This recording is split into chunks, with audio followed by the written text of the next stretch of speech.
and I was always around water, and I grew up with water, and actually my graduate work was in oceanography. So I've always had this call. And then my professionally, I was an environmental scientist and always working around water. So of course, when it came time to retire, I needed to be someplace where there was water. I spent the last 35 years up to retirement in Boulder. And so I said, well, I don't want to go back to Texas. It's too hot and muggy. And so we moved up to Grand Lake, because this was, my dad used to bring us up here when we were kids. And this was his idea of heaven on earth. And so it just seemed natural to come up to Grand Lake and retire up here. And of course, being up here, the history of Grand Lake is pretty amazing. And, you know, with the opportunities, we see all kinds of wooden boats during the summertime when people come out.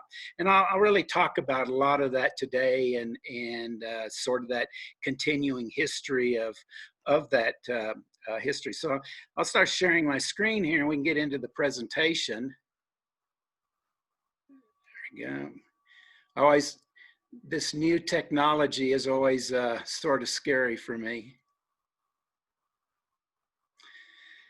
So you can see from the picture here, Grand Lake's boating heritage. It was a different time, and it was always a thing that fascinated me. I'm on the board of the Grand Lake Area Historical Society here, and so with them, I just started getting interested and starting to go through their files. And then the fact that we've got the yacht club up here, which has got a pretty amazing history too.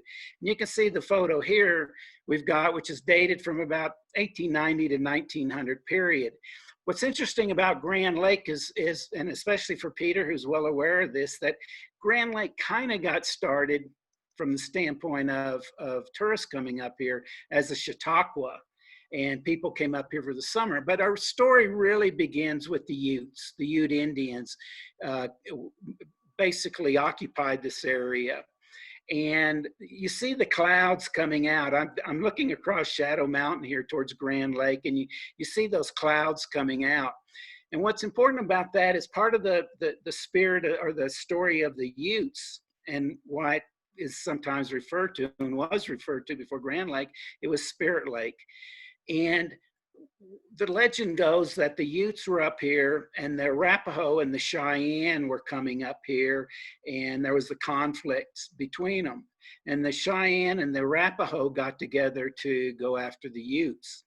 And so there was a big battle. And so the Utes were being beat. So they put all of their women and children and old people on rafts to go across the lake to the other side to escape the Cheyennes and the Arapaho. Well, as they went across, there was a storm that came up, and the raft sank. And so all of the people were killed, drowned in the lake. And so it's the spirits of those people who drowned in the lake that we see coming out in the mornings with those clouds. And very frequently I get up in the morning and I get a look out on that view, and it always reminds me of the Utes. Unfortunately, the Utes don't want to come back here to this area because of their history here, and then the fact that the white men, when they came, they adopted the Arapaho and Cheyenne names and named everything after their people rather than the Utes. So we're trying to get that back, though. So hopefully over time we'll be able to do that. Trappers and miners probably fished Grand Lake in the 1800s. And we're looking at just recently in the 1860, it turned out that John Wesley Powell actually planned his journey down the Colorado River in Hot Sulphur Springs, which is just down the road. And John Wesley Powell climbed Long's Peak from this side, the western side of the divide, which is the more difficult trail up Long's Peak compared to today. Most people go up the eastern side. But that happened in the 1869. They just celebrated the 100th anniversary, or whatever that was, 150th anniversary of the Wesley Powell expedition down the Colorado River. And all that was taking place here in the area in that period of time, with a lot of that being survivors of the Civil War that came out here. And as I mentioned to you, Grand Lake kind of got started as a Chautauqua, people coming up from Denver, Nebraska, Kansas, escaping the heat, and they would spend the summers up here. And so our earliest evidence that we've seen so far is from about 1894 of people actually recreating on the lake. And you can see they knew how to have fun, even up here at that time, building their boats and all. And the one picture you see down to the right over here with the white building, that actually later on served as the post office. And I guess at that time, being the postmaster was a political position, so it moved back and forth between who was the postmaster, depending on who was in power at the time. In the 1890s, we did have a shootout here in Grand Lake, a little bit more of the history of the town, and it was a fight over who was going to be the county seat, and it was between Grand Lake and Hot Sulphur Springs. And so there was actually an ambush on the western side of the lake, and Hot Sulphur Springs won the shootout, so they got to be the county seat, and they remain that today. Again, part of Grand Lake's history, infamy or infamous or not. And we see from the period around the late 1800s, there was some boat building going on. And Andy Earhart was probably the most prominent boat builder on the lake. And he must have been kind of a curmudgeon, because one of the things I found in the files, that one of the people said that if he ever fell in the river and was drowned, they would have to look upstream for his body. He was respected for what he was. One of our characters again. What was interesting is the different designs of the boats that they were building up here, and I'll go into a little bit of that a little bit later on. But what really started the lake taking off was the yacht club, Grand Lake Yacht Club, which was formed in 1902, 1903. And quite a bit of history and competition between the yacht clubs. You'll see articles in the New York Times about the Grand Lake Yacht Club and the regattas they had up here. And one of the 1900s newspaper article actually said that Grand Lake was the only yacht club between the Mississippi River and the West Coast. And the statement was that as Omaha may have a lake, but the lake there is so shallow, they have to sprinkle it before a race so they won't be smothered in dust. So this was the kind of stuff which was appearing in the newspapers at the time. That initiation fee was quite cheap in 1903, $15 annually, and $10, or initiation fee of $15 and $10 annually. But most of the yacht club members were in arrears. They weren't paying it because they weren't really getting anything for it. And but they were determined to be recognized by the American Yacht Club. Again, the AYC is the ones who sponsored the America's Cup, still very well known and one of the premier yacht clubs in the world. And so Grand Lake Yacht Club wanted to be part of that. Well, to be certified as a respectable or recognized yacht club, you had to have a boat that was registered both in saltwater and freshwater. So the good old boys from Grand Lake Yacht Club, they signed up a major who was in Corpus Christi, Texas, and he had a boat down in Corpus Christi. So they signed up his boat, was called the Lone Star Margaret, and they registered it in, its home port was Corpus Christi, but they registered in Grand Lake. So now they qualified to be a yacht club. And about the same time, a little bit later on, along came Sir Lipton, who was from England, and he came to Denver, and he had heard about the yacht club. Well, he donated a cup. It's the Lipton Cup. He donated to the yacht club. He never got up to Grand Lake, but he gave this yacht club a silver cup. That cup is still awarded every year. There's a regatta going on right now, and everybody races for the Lipton Cup, and it's quite prestigious to get that Lipton Cup. I don't know that they drink tea out of it, but probably something else. But it is again part of that long-standing history. And there were they didn't want to have gasoline launches. Our records show that there were actually 2 gasoline launches on Grand Lake at the time. One called the Gasoline Gretchen, built in Chicago, and the other, the Louise, which was built in a basement in Denver. So you can imagine. What has always been amazing to me is we've seen many of these boats coming from places like Chicago and Racine. Now you think about that in 1905, getting up to Denver. They could probably get it by train to Denver, but then they had to get it up through over Berthoud Pass, down into Winter Park, and then across to Granby and up to Grand Lake. And so they're bringing these boats from Chicago to get up here. And it amazes me that they were able to do that.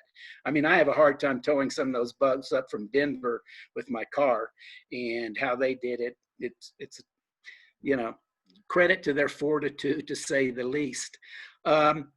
And Denver Times was always reporting, this was a big article always in the Denver paper and some of the other papers. In their 1904 article, they talked about that racing craft of every kind of wind-jamming affair, from catboats of Grand County pine to nicely curved greyhounds from Racine and Chicago.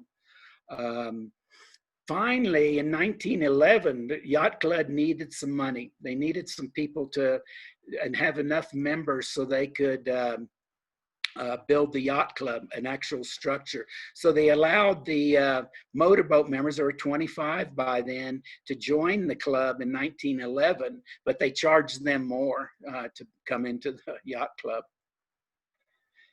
And here's the one that is fascinating. All of you who may have been to the Brown Palace, if you've ever been to the Brown Palace, there's the bar. It's called the Ship's Tavern in the Brown Palace Hotel. And turns out, if you walk in the door of the Ship's Tavern and turn to your left, there on the wall is this big map of the world. Okay, and if you come right here to the center of the map, it says Grand Lake Yacht Club, world's or largest lake. I can't remember the actual wording, but they highlight that on the map there. And I talked to the people at the Brown Palace trying to get some history of this painting, and unfortunately, nobody knows anything about it. So I don't know who painted it, when it got there, but it's been there for quite a long time, and it specifically right there in the center of the world is Grand Lake and the Yacht Club. So if you get a chance to come to Denver and go to the Brown Palace, take a look in the Ship's Tavern. And some of the boats that, again, that I mentioned had quite a history. And the Dorothy was one of the early ones, and it was dominating the races. But then the person who owned it, he got the Dorothy too. It was named after his daughter or his wife, I can't remember. And this was a Hirschoff design. And again, if you're familiar with racing or boats, Hirschoff was a very well-known designer. He built yachts and racing boats and large ships. And so even today, to have a Hirschoff design is quite a nice thing to have. Actually, we were donated a Hirschoff designed boat built in the 1980s, and they're really nice boats. And so again, somebody brought up that Dorothy II in 1909, and it dominated the races for several years. And you see that, again, there was the Highball, which was built in Chicago in 1904. And then about 1899, there was the Tom Tom, a rowboat with sail that came of boat building. And so these people were serious about their boats and getting up to Grand Lake so they can compete. And it was always quite competitive. This is one of the first motors that you can see up here. You can see the boat with the motor on was about 1906. They were called Waterman Portos. And I haven't been able to find one here. I'm still looking for one in town, figuring there has to be one stored in somebody's garage somewheres, but that they were here. Some of the rowboats, and you see the Mullins to the left, that was kind of a Sears special. And you could buy these for about $29 at the time. They were quite popular on the lake. I've got one. We found one. We started restoring with the kids here from the high school, and it's a metal hull and a lot of wood inside, and they were quite popular. We date this to the early 1900s. And they're quite heavy, nothing like the rowboats we're in today. The one I really like is the one to the top right there. It's called we call it the Peak family, who's been in Grand Lake for many years, and they called it a Whitehall. And Whitehalls, again, are some very classic boats that were built on the East Coast. They're still very common, very nice boats. This one we dated from about 1895 to about 1910. We've got it. We wanted to restore it, but it's too far gone, so we're doing everything we can to preserve it. But the craftsmanship in this boat is amazing, and the wood bends, the steaming they would do for the ribs in this boat is, when you see them, they're amazing that they could do that kind of work and steam that kind of wood to bend it the way they did. But beautiful boats. If you ever see a Whitehall, they're typically, they will have, their stern will be a wine glass shape. And this one has that typical wine glass shape. What it doesn't have is Whitehalls tend to be lap strake. In other words, the planks overlap. This one is a cedar strip, more like a strip design. So I think with the craftsmanship that went into us, it probably came from Racine, from that period when they were building boats there, and rather than the East Coast Whitehalls. And the people, we see these pictures, they knew how to party, they knew how to have fun. I mean, it amazes me. I always think of my grandparents, they always seemed so dour and, you know, never had any fun. But even back in the 1890s, early 1900s, they were having their parties, and there are all kinds of stories about the people that are up here and how they partied. And it was definitely a Chautauqua without the education. I think it was more just the recreation and having fun and escaping the heat. And a little bit, we don't dress that way anymore, but the outfits were always kind of cool. And again, over history, you see them, you know, they boat in style. And again, this was the yacht club, and the yacht club has always been sort of different from the rest of the town. You know, we always talk about the silos in town, and the yacht club is kind of a silo from the rest of us. And there's a whole lot of history there that I won't go into, but they did bring a lot of interesting times to us. And then what happened, commercialism started coming in, and they started getting a boat service because they needed a way. They were using the boats to get around to the lake. Houses were being built on the other side of the lake, which even today, there are houses which you can't get to unless you take a boat over to them. And so the first boat service was started by Captain McCarty in 1909 with his canoes and one-cylinder motorboats. And he had a daughter, Louise Millinger, and her dad died, and she took over the operation in 1935 and ran it to 1955. And she got to be quite well known in Colorado. She was a school teacher in Pueblo, but she would come up in the summer and run the boat service. And she built up the fleet with 6 Chris Crafts and a 40-foot steamboat called the Mickey. And the Mickey was kind of a boat to take people around the lake, show from around the lake. And then she gave a dinner cruise on a large green cabin cruiser called the Showboat, and tours on a boat called the Lady of the Lake. Lady of the Lake, well, this is the Mickey. And I had a chance to talk to some of the old timers here when I was putting this together, who were kids when the Mickey was out there. And they said that the kids would come whenever Mickey had a horn. And when he was coming, he'd toot his horn. And the kids, when they'd hear the horn tooting, they'd run over the hill and they'd stand on the hill and they'd scream, "The Mickey's coming, the Mickey's coming." And so it was one that people took their tours on. Even today, they give tours on the lake, but it's on a pontoon boat, which are nice boats, but I don't think they have the character as the Mickey. And my dream is to see if we can't get something like the Mickey back on the lake. And speaking of that, I'll have to tell you about my wooden boat school, I'm kind of deviating here for a little bit, but the Mickey reminds me of that character of these boats. Last year, I mean, we have a 501c3 here, which is called the Rocky Mountain Wooden Boat School. And we work a lot with the restoration and preservation of wood boats, and particularly working with kids, trying to get them to learn woodworking and understand these boats and appreciation for them. And last year we were donated a 1929 Chris Craft. It's a 26-foot Chris Craft. I hope if any of you ever get up here, you'll look me up. And it's a gorgeous boat. It's the name of it right now is called Just Lovely. She deserves to be in a museum. The restoration that was done on this boat is amazing. She's got this Chris Craft. She's got a sterling silver hand engraved dashboard, and this boat was appraised at almost $500,000. And I hope you get a chance to get her. She's got a great history. Goes back to Michigan, where she was found in a barn. She was in a barn for many years.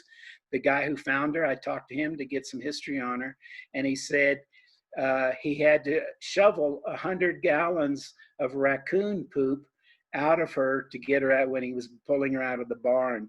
And to see this boat now, she's just amazing. And so she's going to becoming a part of our Grand Lake history now. So we're trying to tie these in.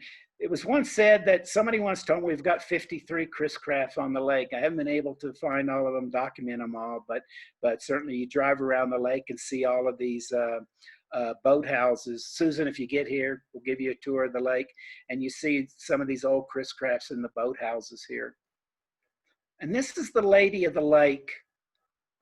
And great story, great history with the Lady of the Lake. Louise Millinger, who I mentioned, was the Commodore. They called her the Commodore.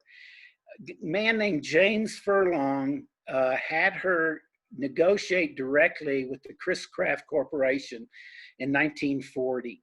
He wanted the fastest boat on the lake, and he had her work with Chris Craft to design him a twin-engine Chris Craft, first twin-engine Chris Craft that was built. And he got it. He bought the boat here, and I had a chance to track down his nephew. He was 80-something years old in Florida, and he told me that his uncle, what he loved to do was just drive around the lake as fast as he could to see how big a wake he could create out there. So I'm sure he did not make a lot of friends. But what was interesting about James Furlong, and you find with a lot of these boats, the story of the people who owned them is just as interesting. And James Furlong, they lived in in Arvada, part of Denver here, and they raised rabbits, okay? And they would sell their rabbits to the Brown Palace, who would use them at the restaurant. And with the money he made from selling the rabbits, on Fridays, he would go over to the Gates Corporation, and he would stand outside the gates till the men came out, and he would give them payday loans. And he was able to make so much money on that. He was one of the first to start an industrial bank. So he made quite a bit of money with his industrial banks. So he moved up to Grand Lake, and he built a lodge up here. It's called Davenhaven on the lake. Still there. The house is still there. 10 bedrooms and 10 bathrooms. And so he had this big house. He had this fast boat. And then he sold it and he left. And when he left, he went to Beverly Hills and he bought W.C. Fields' mansion. And that's where his nephew said they lost his history. So we know he got that far. And like I said, he's one of my favorite characters up here. Grand Lake has had quite a number of interesting people. John Thompson, who wrote most of the piano books, produced most of the piano books, if any of you are familiar with that. He was up here. He had a boat.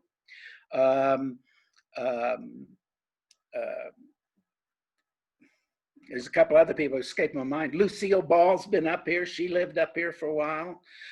Judy Collins was up here for a while playing. They would play. Chris Christopherson was a wrangler up here and played up here. And so we've got quite a history that goes with the town of people who've been up here over the years. And then I wanted to mention that the 1948 article that Louise Millinger, they say she gathered as much fame in one generation as the lake did in 6 million years. That was an article in the Denver Post. She died in 1985 at 99 years old. So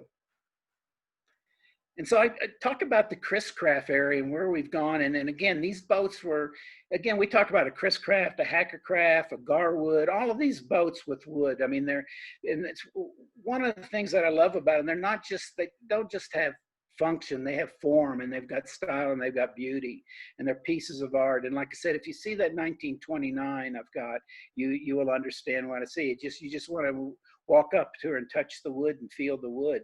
And they've done such a tremendous job. And so we see these boats out here, and they're continuing. And just this last weekend, we had again our annual wooden boat show up here. And welcome and invite any of you. It's usually the last weekend in July to come up and to see these boats and how amazing they are compared to today. And then came the change. I call it the change. And I always, this is in the 60s. And I down at the bottom left, you'll see there, remember Benjamin, one word, plastic. Most of you remember that from The Graduate in 1967. Well, that's when plastic came along. We started seeing plastic boats. And so right now we dominate with plastic boats. And I tell everybody, if you just want to play, buy you a plastic boat. But if you want panache and you want some class, you get you a wood boat. They're different, and you're gonna love them differently. But depends on who you are and what you're looking for. And so that's kind of where I'll end it today. A lot of people contributed this, in the data we've got here and everything. I'm continuing to try to gather more and more information as we go along. Ultimately, I'd love to have our museum up here to be a nautical one, because it was so much, has been so much of our history there. Like I said, I hope everybody, when they come up, will get a chance to see some of these wood boats. And always feel free to contact me, and if possible, we'll give you a ride in Just Lovely. She's a gorgeous boat. Thank you so much, Ken. Hey, Ken, why don't you take your screen down, and then we can all get to gallery view and see what questions we might have. There we go. Thank you so much. We've just opened it up for any questions or comments or anything that you would like to speak. Just unmute yourself and ask your questions or whatever you'd like. And Nancy, I think I muted everybody when Ken started to speak. So if you have a question or anything, feel free to, I'm going to do an ask to unmute to you, and then you can unmute in case you want to say anything. I wanted to ask Al, being there in Virginia and kayaker and so on, do you use mostly, the fiberglass? Are you using the wood boats? And I have several different kinds of kayaks.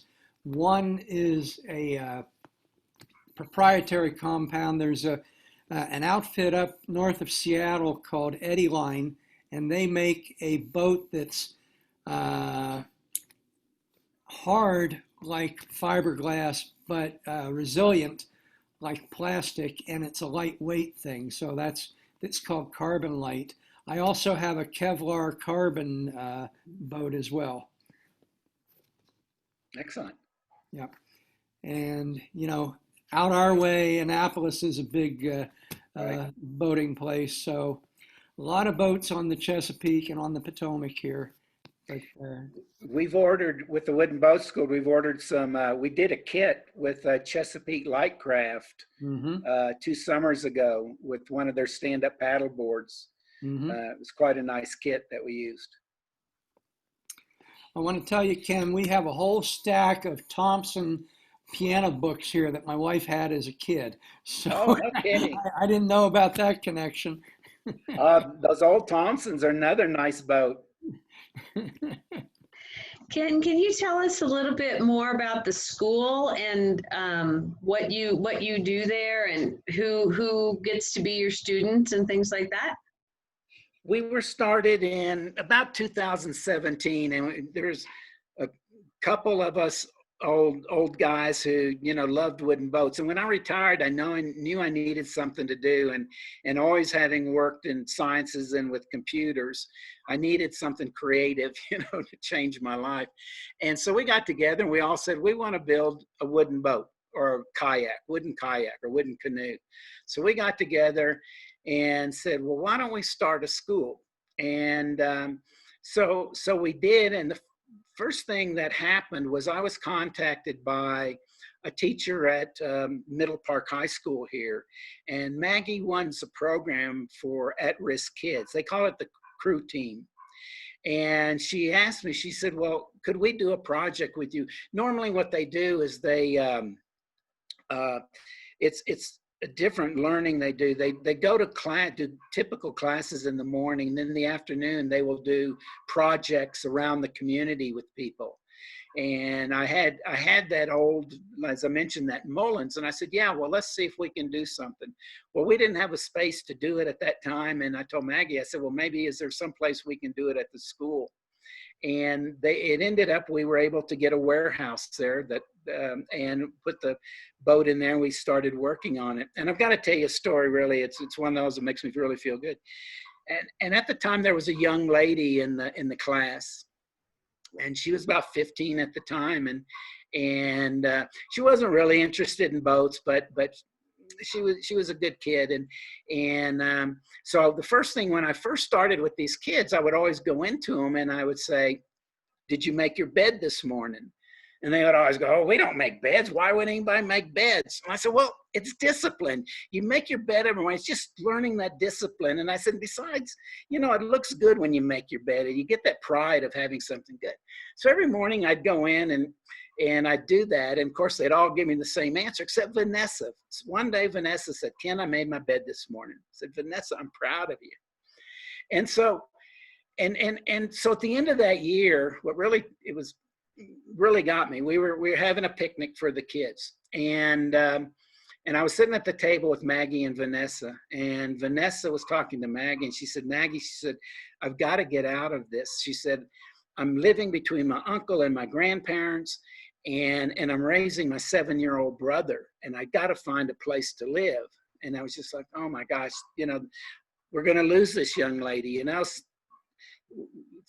she's not going to make it. And I was just worried about it. And so for the next couple of years, she would come to the classes. And again, she would always tell me, I made my bed, Ken, I made my bed. And so in March, when COVID hit, we were supposed to do some stuff, but again, that all got canceled.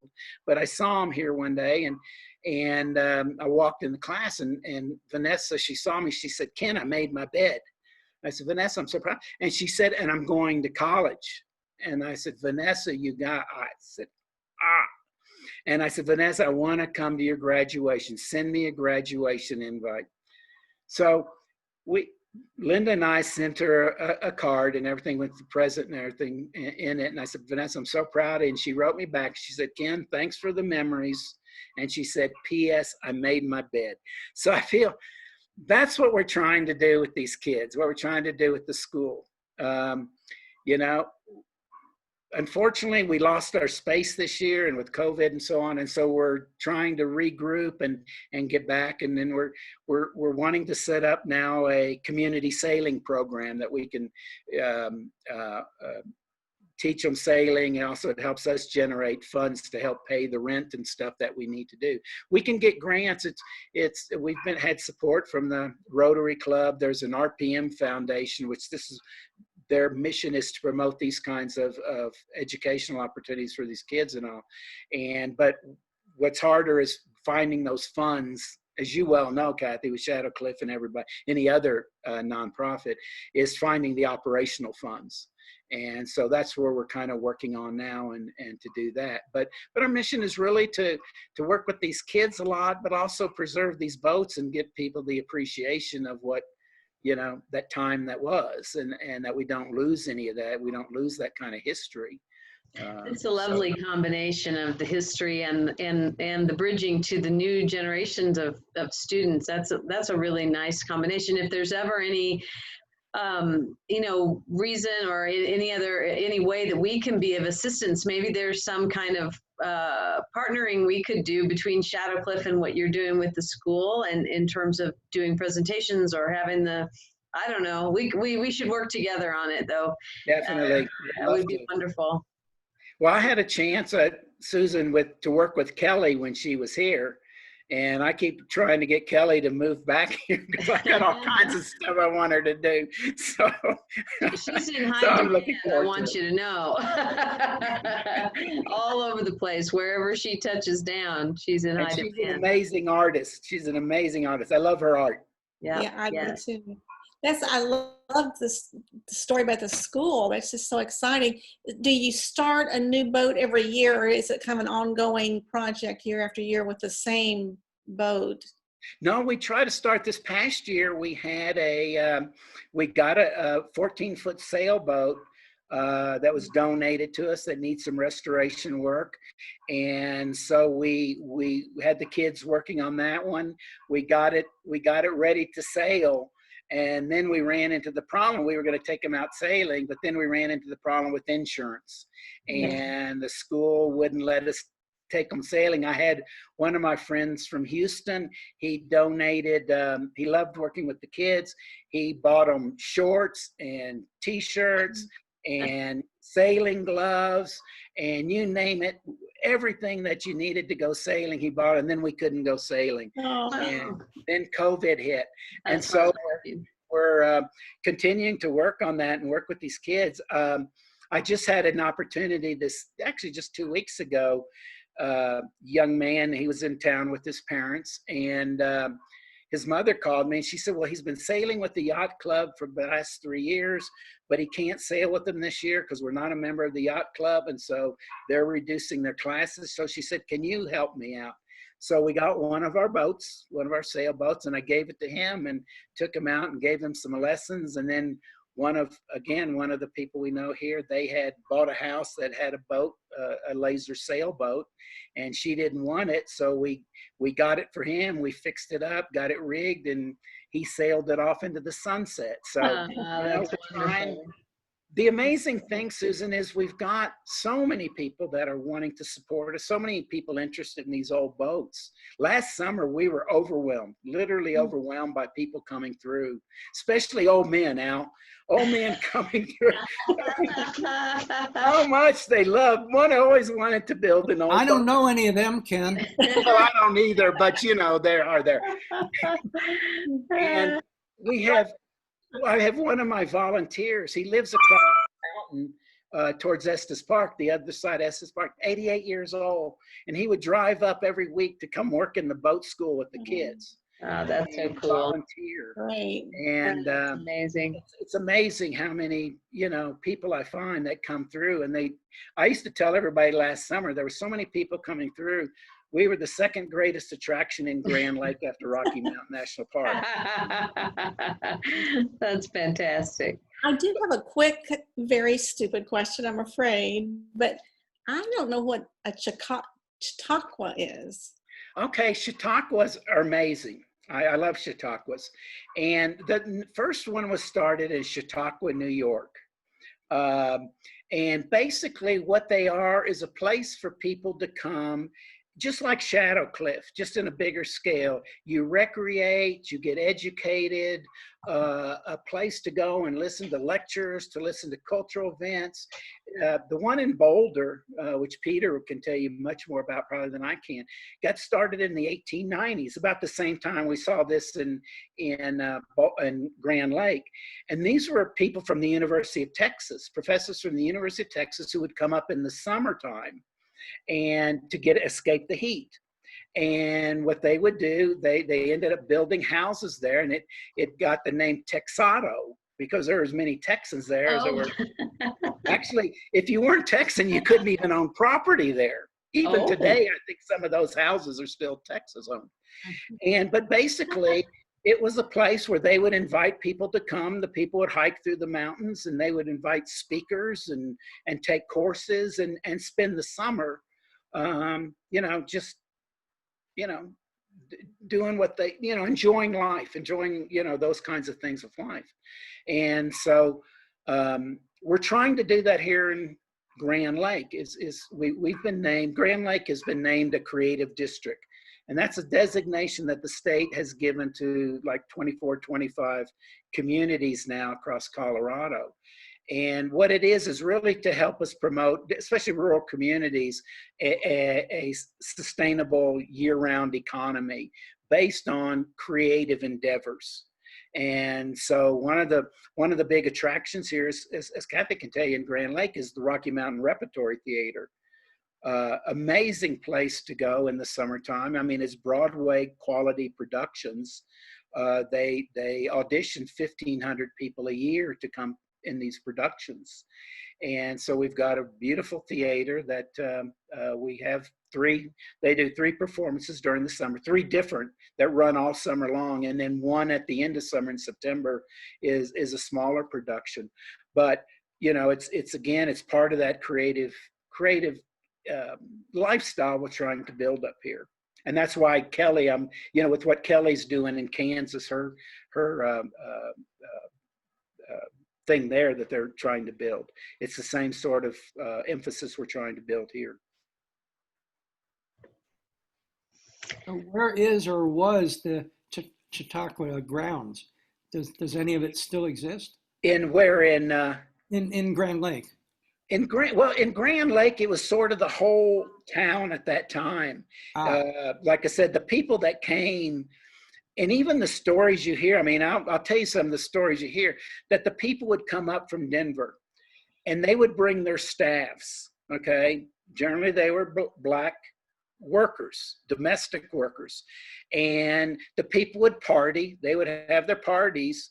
You would never see the domestic staff, but the people would party and live that life, kind of like a Southern sort of plantation sort of atmosphere, I think. And, that's what they did. It was a social life.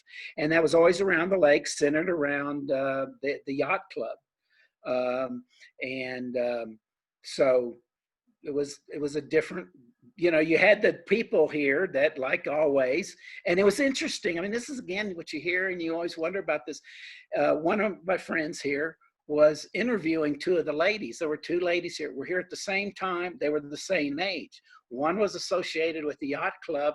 The other one was local. They never knew each other as kids. They did not interact as kids. It was that separate. And you talk to the locals who were there, their lives were very different, I mean, there were, like most of us probably knew our parents and grandparents that had, they struggled most of the year, but they had their dance halls and they would, come in the wintertime, and the winters here are rough, but they would come into town and they would get in a hall somewhere and they would all sleep overnight in the hall and have their dances and, and then go home. A lot of drinking. There was a lot of drinking. One of my favorite stories, one of the things I want to do here, because again, with the work I used to do when I was a professional, I want to get a remotely operated vehicles. Most of you know what those are. These are things, they have cameras on them and stuff. They search the Titanic and wrecks and everything. Well, what happened here, the people on the lake, when they got tired of their boat, they would put a hole in it and let it sink in the middle of the lake. And there's also the legend that there was quite a gambling operation in Grand Lake, and it had its bordellos and that, one time. And the rumor was the revenuers were coming and they took the one-armed bandits, their slot machines, and they got rid of them in the lake, threw them in the lake. So I'm dying to get an ROV out there and scan the lake. The lake is the deepest natural lake in Colorado. It's about 250 feet deep. I've heard anywhere from 250 to 280 to 300, so nobody really knows for sure. But I figured there's some pretty neat stuff at the bottom of that lake, probably old beds, old motors, old cars, slot machines, if I can find them, to see if we can find this stuff and document it. It's again, now it's that's something that some of those students would love to be involved in, I'll bet. Working with that. Other questions or comments for Ken today? Anyone else have anything? Yeah, I have one, Kathy. So Ken, I've seen like antique automobiles. People, fix them up and whatever, and they bring them out once a year for the club show, and then they drive them around once a year. These boats that are on the lake, are they more used, or are they just sort of a pretty thing that people bring out once a year? No, they're really used. I mean, a lot of them. There's what's called the Antique and Classic Boat Society, for instance, uh, and the people use them to, they take them to shows, lots of shows. This year, the annual show was supposed to be in Coeur d'Alene. Unfortunately, it got canceled. And so you come out on the lake. I've got a friend here who's got actually the one who donated Lovely to us. He's got a 1940 barrelback, which are really pretty boats, again, at Chris Craft. And he's out every weekend on his, just driving it around. And so you'll see them. People do, take them out and use them. One of the interesting stories about Grand Lake and talking about the Chautauquas and so on in the tourism is we have a place here that belonged, again, it's one of the assets of the Historical Society, and it's called the Cottage Court. And it was the first motel in the country. And one of the people here, he saw these people coming in, living in tents, coming up in cars and living in tents. And he got the idea, well, why don't I build a place where they can rent rooms and park their car next to the room? And so I remember as a kid going to these kinds of courts, cottage courts, when we would go on vacation. And this is the one. It was built back in the about 1910s somewhere. It's been restored. We've now restored it. The Historical Society restored it. And it was the first one, claimed to be the first one in the country. And so again, one of those things that, and again, because we had Rocky Mountain National Park, which was formed in 1914-15, so that became a big attraction. And so, of course, people driving over the top of the Trail Ridge Road, which is the highest road in the country. It's not open in wintertime, but in summertime, it's a spectacular drive for anybody who's had a chance to see that. Beautiful alpine area. You get up on the alpine. It's beautiful up there. Amazing.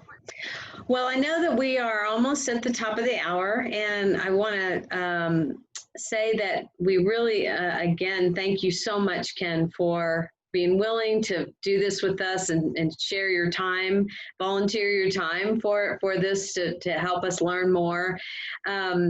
Ken said this, you can certainly get back in touch with him if you have other questions, or certainly if you come in town, he'll be willing to entertain that.